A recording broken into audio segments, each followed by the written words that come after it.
एक करोड़पति महिला जो कि अपनी गाड़ी में बैठी हुई है, उसका ड्राइवर गाड़ी से बाहर खड़ा होकर टैक्सियों को हाथ दे रहा है। तभी अचानक से वहां पर एक गाड़ी रुकती है और उसके बाद जो वो करोड़पति महिला होती है वो उतरकर उस टैक्सी में बैठ जाती है। इसके बाद यहां पर वो टैक्सी चलने लगती है। लेकिन तभी अचानक से जो टैक्सी का ड्राइवर होता है उसकी नजरें उस करोड़पति महिला पर जाती है। इधर जो करोड़पति महिला होती है उसकी नजरें उस टैक्सी ड्राइवर पर जाती है। जब दोनों एक दूसरे को देखते हैं तो देखने के बाद काफी सारी पुरानी बातों को सोचने लगते हैं और सोचते सोचते धीरे धीरे ये सफर पूरा हो जाता है और यहां पर एक करोड़पति महिला एयरपोर्ट पर पहुंच जाती है।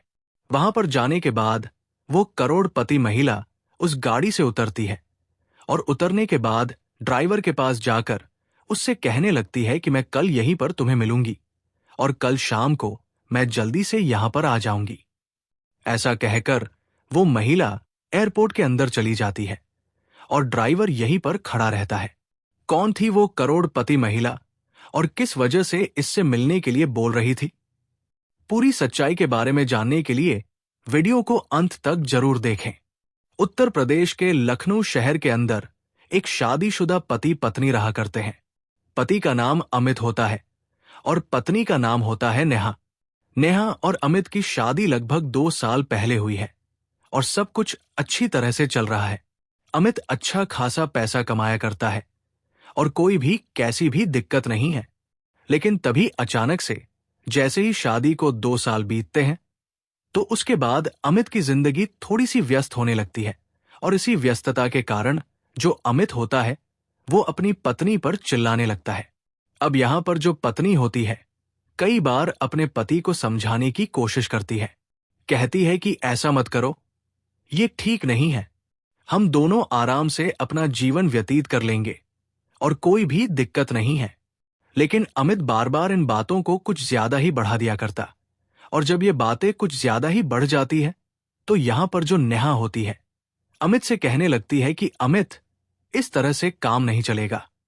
देखो, हमारा इस दुनिया में कोई भी नहीं है हम दोनों के सिवा, और तुम भी अगर ऐसा करोगे तो कैसे समय व्यतीत होगा? ऐसा नहीं करना है।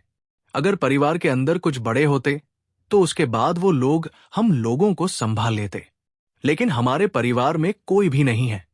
दरअसल यहां पर अमित और नेहा दोनों के दोनों पूरी तरह से अनाथ थे और अमित ने अपने दम पर इतना बड़ा बिजनेस खड़ा कर दिया था कि जिस बिजनेस को करके उन दोनों की जिंदगी आराम से व्यतीत हो रही थी। उन दोनों ने लव मैरिज की थी और लव मैरिज के बाद वो लोग एक साथ समय व्यतीत कर रहे थे। लेकिन जब अमित और नेहा के बीच में लड़ाइयां होने लगती हैं तो नेहा ऐसा कहकर उसे समझाने लगती है। यहां पर अमित को एक भी बात समझ में नहीं आती है और उसके बाद एक शाम जब अमित वापस लौटता है अपनी कंपनी के काम से तो उसके बाद वो नेहा पर बेमतलब के ही चिल्लाने लगता है और कहता है कि अब मैं तुम्हारे साथ नहीं रह सकता और मुझे तुम्हारे साथ रहना ही नहीं है।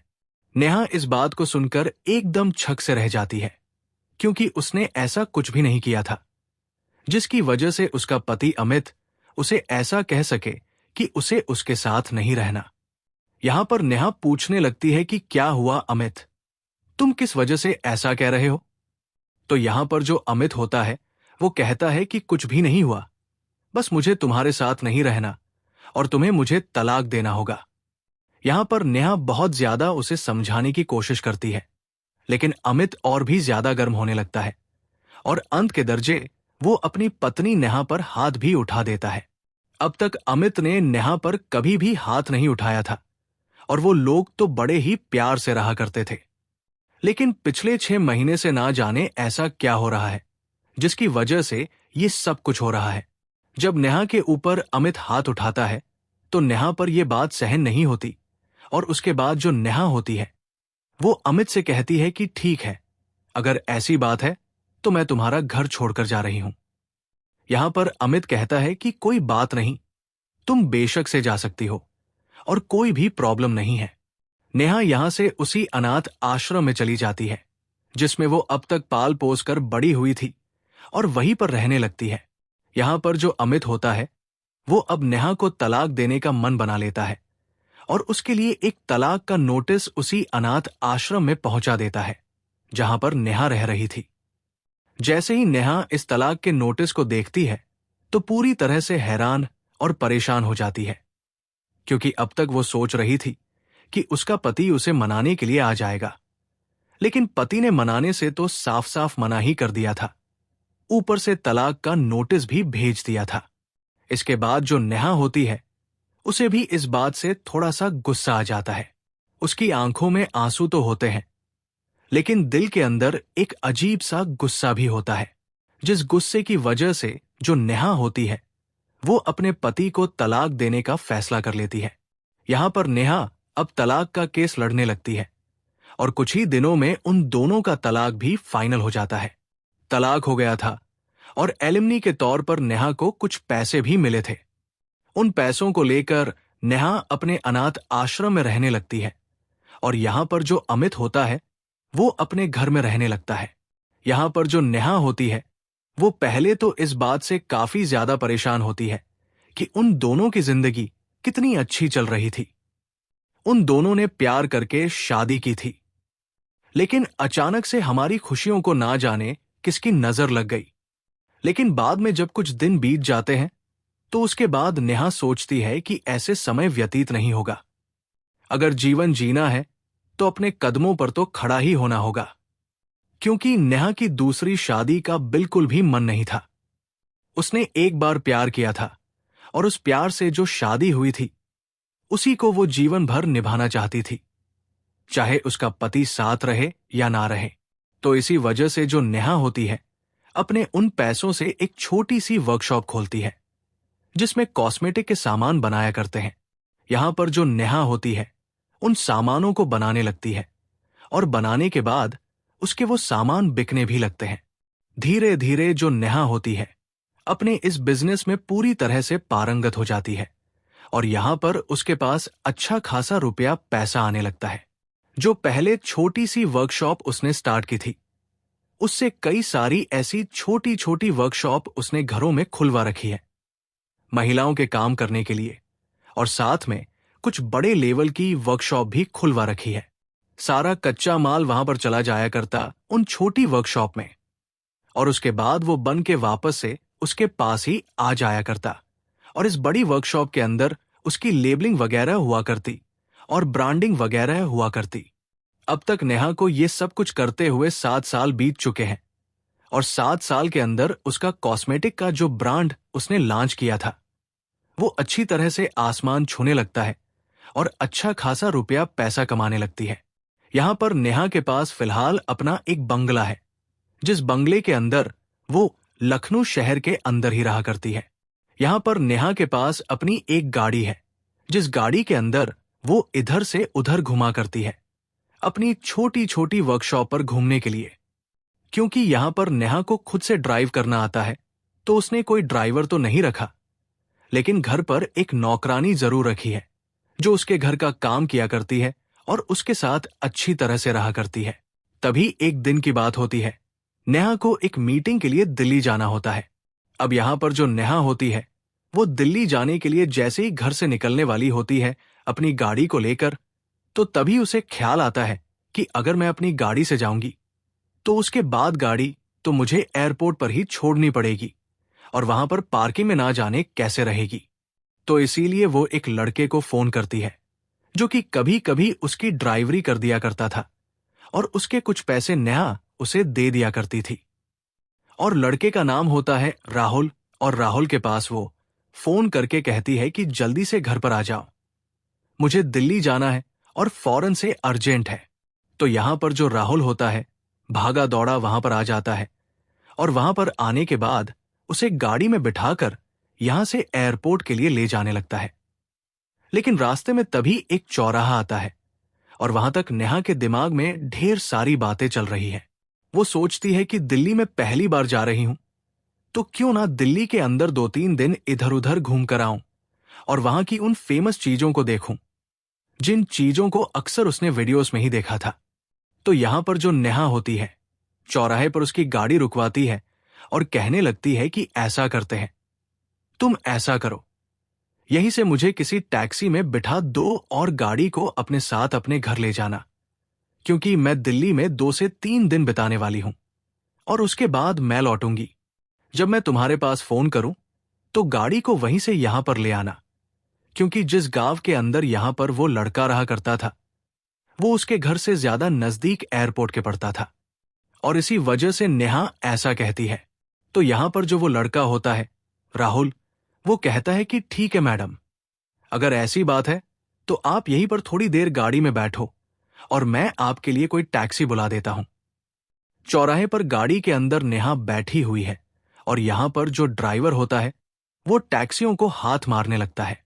तभी वहां पर एक टैक्सी आकर रुकती है और उसके बाद जब ड्राइवर उससे बात कर लेता है और बात करने के बाद उसे एयरपोर्ट तक के पैसे भी दे देता है, तो उसके बाद यहां पर जो नेहा होती है उसे वो बुलाता है और उसके बाद नेहा को सही सलामत उस टैक्सी में बैठाकर वहां से गाड़ी को लेकर चला जाता है। इधर यहां पर जो नेहा होती है वो जैसे ही टैक्सी में बैठती है तो उसके बाद वो टैक्सी भी चलने लगती है। लेकिन टैक्सी जैसे ही थोड़ी आगे निकलती है तो उसके बाद जो ड्राइवर होता है वो बार बार नेहा को शीशे में से देख रहा था, और जब नेहा भी उसे शीशे में से देखता हुआ देखती है तो दोनों को एक दूसरे दिख जाते हैं, और दिखने के बाद दोनों बहुत सारी पुरानी बातों में खो जाते हैं। अब यहां से एयरपोर्ट ज्यादा दूर नहीं था और ये दोनों एक दूसरे के बारे में देखकर बहुत कुछ सोच रहे थे, और उसी दौरान यहां पर एयरपोर्ट आ जाता है। उसके बाद जो ये ड्राइवर होता है वो एकदम से वहां पर गाड़ी रोक देता है और यहां पर जो नेहा होती है वो वहीं पर आकर गाड़ी से उतर जाती है और उतरने के बाद ड्राइवर की खिड़की पर आती है।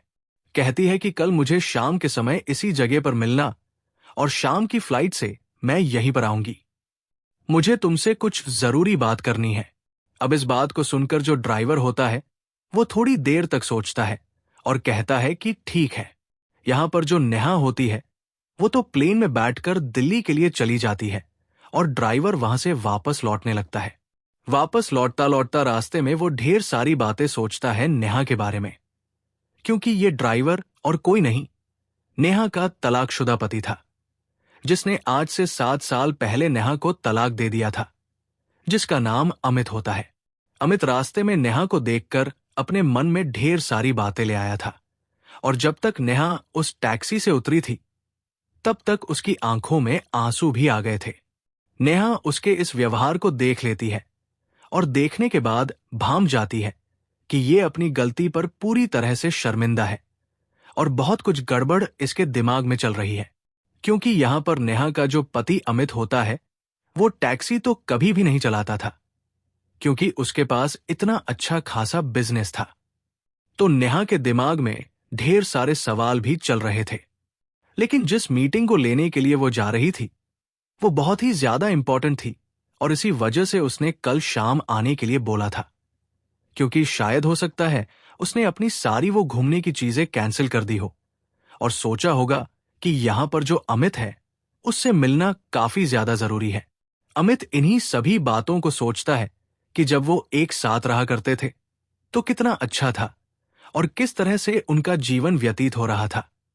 इधर जो नेहा होती है वो जैसे ही वहां पर फ्लाइट से उतरती है और फ्लाइट में बैठी हुई थी उस समय पर बहुत सारी बातें सोच रही थी अपने पति अमित के बारे में, और ये बातें सोच सोच कर उसे काफी ज्यादा परेशान करती है कि क्या कारण है जो उसका पति, जिसके पास काफी सारा रुपया पैसा था, अब वो टैक्सी चलाने पर मजबूर हो गया। कुछ ना कुछ तो झोल है इस बात में, लेकिन उसने पहले इस बात के लिए कह दिया था कि कल हम इसी जगह पर मिलेंगे और तुम मुझे यहीं पर मिलना, और उसने इस बात की हामी भी भरी है। तो यहां से नेहा अपनी मीटिंग के लिए जाती तो है, लेकिन उसका पूरा दिमाग उसके पति अमित की हालत पर ही टिका रहता है, और जैसे ही उसकी मीटिंग खत्म होती है दूसरे दिन तो शाम के समय वो सीधा फ्लाइट पकड़कर यहां पर लखनऊ में आ जाती है, और एयरपोर्ट के बाहर निकलते ही इधर उधर देखने लगती है कि अमित की टैक्सी उसे दिखाई दे जाए, और उसके बाद वो उससे बातचीत कर सके और अपने सारे सवालों के जवाब जान सके कि ऐसा क्या हुआ इसको, जो ये इस तरह से अपनी जिंदगी जिया करता है। वहीं पर अमित खड़ा हुआ था। अमित दूसरी तरफ मुंह करके सिगरेट पी रहा था और उसके बाद जब अमित पीछे मुड़कर देखता है तो नेहा उसकी तरफ बढ़ती हुई उसे दिखाई देती है। और उसके बाद यहां पर जो अमित होता है उस सिगरेट को नीचे डाल देता है और पैर से बुझाकर ऐसा हरकत करने लगता है कि मानो उसने तो सिगरेट पी ही नहीं। अब इस बात को देखकर यहां पर जो नेहा होती है उसके दिमाग में एक पुरानी बात याद आने लगती है। दरअसल यहां पर अमित पहले से सिगरेट नहीं पिया करता था। जब वो बिजनेस करने लगा और बिजनेस में कुछ छोटे मोटे घाटे होने लगे तो उन सभी चीजों को देखते हुए उसे थोड़ी सी टेंशन होती है और इस टेंशन के चलते वो दो चार कस कभी कभी लगा लिया करता था। जब नेहा को अमित की हरकत के बारे में पता चलता है तो वो उसे इस आदत को छुड़वाने के लिए बोलती है और इसके बाद जो अमित होता है वो चुपके चुपके सिगरेट तो पिया करता है। लेकिन इन बातों को नेहा भी समझा करती है और इसी वजह से उसे ज्यादा कुछ नहीं कहा करती है और उसकी सभी गलतियों को, जिस तरह से वो दिखाया करता था कि मैंने सिगरेट नहीं पी है और अपनी बदबू को छुपाने के लिए तरह तरह की चीजें खाया भी करता था, उन सभी बातों को नेग्लेक्ट कर देती है और अमित के साथ खुश रहा करती है। यहां पर धीरे धीरे नेहा फिलहाल अमित के पास पहुंच जाती है और अमित एकदम से चुपचाप खड़ा होकर उसी की तरफ देखता रहता है। मन ही मन दोनों के विचारों का सागर चल रहा है और इस सागर के चलते हुए ढेर सारे विचार मन के अंदर घूम रहे हैं। अब यहां पर जो अमित होता है वो भी नेहा से कुछ नहीं कह पाता है। इधर जो नेहा होती है वो भी अमित से चाहकर भी कुछ नहीं कह पाती है और चुपचाप उसकी तरफ देखती ही रह जाती है। थोड़ी देर तक माहौल पूरी तरह से गमगीन हो जाता है और दोनों एक दूसरे को खड़ा होकर केवल देख ही रहे थे। तभी यहां पर जो नेहा होती है वो हिम्मत करती है और हिम्मत करने के बाद कहने लगती है, टैक्सी पर हाथ रखते हुए, कि ये सब कुछ कितने दिनों से चल रहा है। तो यहां पर जो अमित होता है वो थोड़ी देर के लिए नेहा की तरफ देखता है और देखने के बाद कहता है कि पिछले 2 साल से मैं अपने समय को व्यतीत करने के लिए लगातार टैक्सी चला रहा हूं और अपने जीवन को इसी तरह से व्यतीत कर रहा हूं। अब इस बात को सुनकर यहां पर जो नेहा होती है, अब उसने जब बातों की शुरुआत कर दी थी तो वो पूछने लगती है कि क्यों, ऐसा क्या हो गया? तुम्हारे पास तो ढेर सारा रुपया पैसा था और शायद इसी पैसे के घमंड में तुमने मुझे तलाक दे दिया था। अब इस बात को सुनकर यहां पर जो अमित होता है वो मुस्कुराने लगता है, कहता है कि हाँ, समय ही ऐसा आ गया था कि मजबूरन मुझे ये काम करना पड़ा। लेकिन बताओ, तुमने मुझे यहां पर क्यों बुलाया है और क्या बात तुम करना चाहती थी? तो इसके बाद यहां पर जो नेहा होती है वो कहती है कि देखो, जब से तुमने मुझे तलाक दिया है उस दिन से एक बात मेरी समझ में नहीं आ रही। क्या कारण हुआ ऐसा जो हम दोनों के बीच में इतनी दूरियां बढ़ गई? क्योंकि हम दोनों के बीच में बहुत गहरा प्यार था। मुझे तो आज तक भी अगर मैं शादी करने का ख्याल अपने दिमाग में लाती हूं कि किसी और से शादी कर लूं, तब भी मुझे ऐसा लगता है कि नहीं, मैं केवल अमित के लिए बनी हूं और उसके अलावा मेरा पति कोई और नहीं हो सकता। लेकिन फिर ऐसा हमारे बीच में क्या हो गया जो तुम मुझे तलाक देने लगे और ऐसी कौन सी नाराजगी हुई? ऐसी बातें, जिन बातों पर तुम मुझसे लड़ाई किया करते थे, ऐसी तो पहले भी हुआ करती थी, लेकिन पहले तो कभी हमारा इतना लंबा झगड़ा नहीं चला। तो यहां पर जो अमित होता है वो कहने लगता है कि दरअसल टाइम ही ऐसा था और इसी वजह से ही सब कुछ हो गया।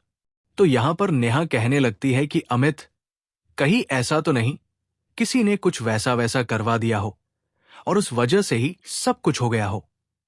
लेकिन तभी यहां पर जो अमित होता है वो कहता है कि नेहा, ऐसा कुछ भी नहीं है। जो कुछ कारण था उसके बारे में मुझे पता है और ऐसा कारण तो बिल्कुल भी नहीं है।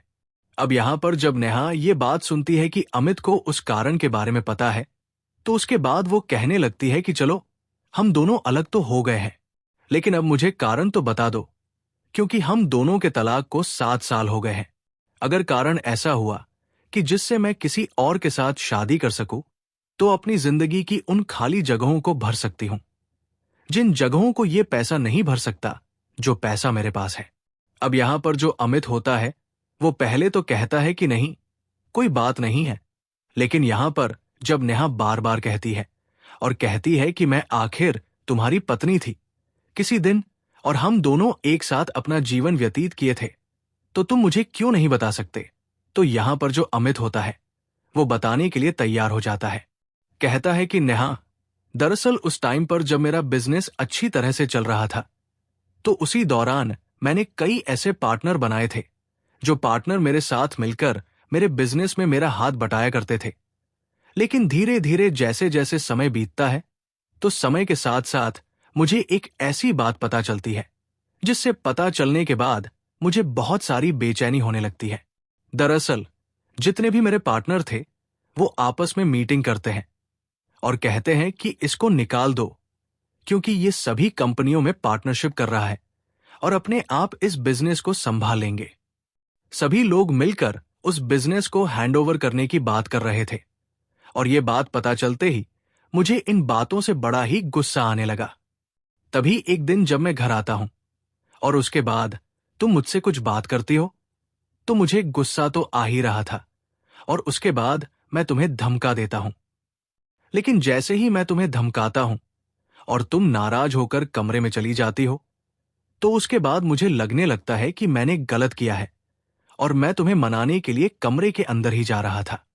लेकिन उसी दौरान मेरे दिमाग में ख्याल आया कि इस तरह से अगर पार्टनर उन्हें कर दिया, तो उसके बाद हो सकता है कि मेरा जीवन और भी ज्यादा गरीबी में व्यतीत हो, और मैं नहीं चाहता था कि कभी भी तुम ऐसी गरीबी को देखो जिस गरीबी से मैं काफी दिन पहले जूझ चुका था और तुम भी गरीबी से जूझ चुकी थी। तो इसी वजह से मैंने उस दिन के बाद धीरे धीरे हम दोनों में दूरियां बढ़ानी शुरू की, क्योंकि अगर मैं तुमसे डायरेक्ट कहता कि मेरी कंपनियां ठप होने वाली हैं और इसी वजह से मैं तुम्हें तलाक देना चाहता हूं, तुम बिल्कुल भी इस बात के लिए नहीं मानती और इसी वजह से मैंने ऐसा करके तुम्हें तलाक दे दिया। यहां पर नेहा जब इस बात को सुनती है तो एकदम से झरझर उसकी आंखों से आंसू बहने लगते हैं, क्योंकि यहां पर नेहा अब तक यही समझ रही थी कि उसका पति पैसों के घमंड में आकर उसे तलाक दिया है। उसे नहीं पता था कि उसका पति उसे गरीबी में नहीं धकेलना चाहता था। उसके बाद यहां पर जो अमित होता है वो कहता है कि अच्छा किया जो तुमने उस टाइम मुझे तलाक दे दिया, वरना तुम भी मेरी तरह इसी तरह से धक्के खाती, क्योंकि मैं टैक्सी चलाकर अपना समय व्यतीत किया करता हूं और पार्टनरों ने वो सब कुछ कर दिया जो सब कुछ वो बोल रहे थे। यहां पर अमित की इस बात को सुनने के बाद यहां पर जो नेहा होती है वो अपनी आंखों के बहते हुए आंसू को पोंछती है और पोंछने के बाद कहने लगती है कि अमित, अगर ऐसी बात थी तो तुम मुझे जरूर से बता देते। क्या तुमने हमारे प्यार को इतना कमजोर समझ लिया? तो अमित अपनी आंखों में आंसू ले आता है और कहता है कि जो हो गया सो हो गया, लेकिन अब तुम खुश तो हो ना? अपनी जिंदगी को आराम से व्यतीत करो और भूल जाओ उन पुरानी बातों को।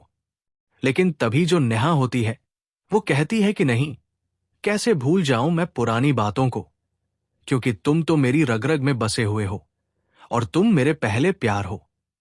तुम्हारे लिए ना तो मैंने आज तक शादी की है और ना ही कभी शादी करने का ख्याल मेरे दिमाग में आता है। अब अगर ऐसी बात है तो कोई बात नहीं, रुपए पैसे मेरे पास है, मैं अब भी करोड़पतियों की जैसी जिंदगी जिया करती हूं। तुम ऐसा करो, मेरे साथ चलो और मेरे पास अपना बंगला है और वहीं पर रहना। आज से तुम्हें टैक्सी चलाने की बिल्कुल भी जरूरत नहीं है। अब इस बात को सुनकर अमित कहने लगता है कि सच में नेहा? तो यहां पर नेहा कहती है कि हां अमित, सच में ही ऐसा है और चलो मेरे साथ। इसके बाद जो अमित होता है वहां से नेहा के साथ बैठकर उसके बंगले पर चला जाता है और जैसे ही उसके बंगले को देखता है तो उसकी आंखें फटी की फटी रह जाती है, क्योंकि यहां पर नेहा ने मेहनत करके इतना बड़ा साम्राज्य खड़ा कर लिया था जितना कभी अमित का भी नहीं था, और अब वो अच्छी तरह से अपनी जिंदगी को जिया करती है। ना तो उसका कोई पार्टनर है और सारी कमाई उसी के पास आया करती है। यहां पर जो अमित होता है वहां पर आने के बाद नेहा और अमित अच्छी तरह से रहने लगते हैं और दोबारा से शादी करके अपने जीवन को एक साथ ही व्यतीत कर रहे हैं। आज के समय में अमित और नेहा के 2 बच्चे भी हैं और वो लोग दोनों के दोनों मिलकर उन्हीं कंपनियों को रन किया करते हैं जिन कंपनियों को नेहा ने कभी खड़ा किया था और अच्छी तरह से आज तक भी जीवन व्यतीत कर रहे हैं। तो दोस्तों, ये थी आज की कहानी। आपको जैसी भी लगी हो कमेंट सेक्शन में बता देना।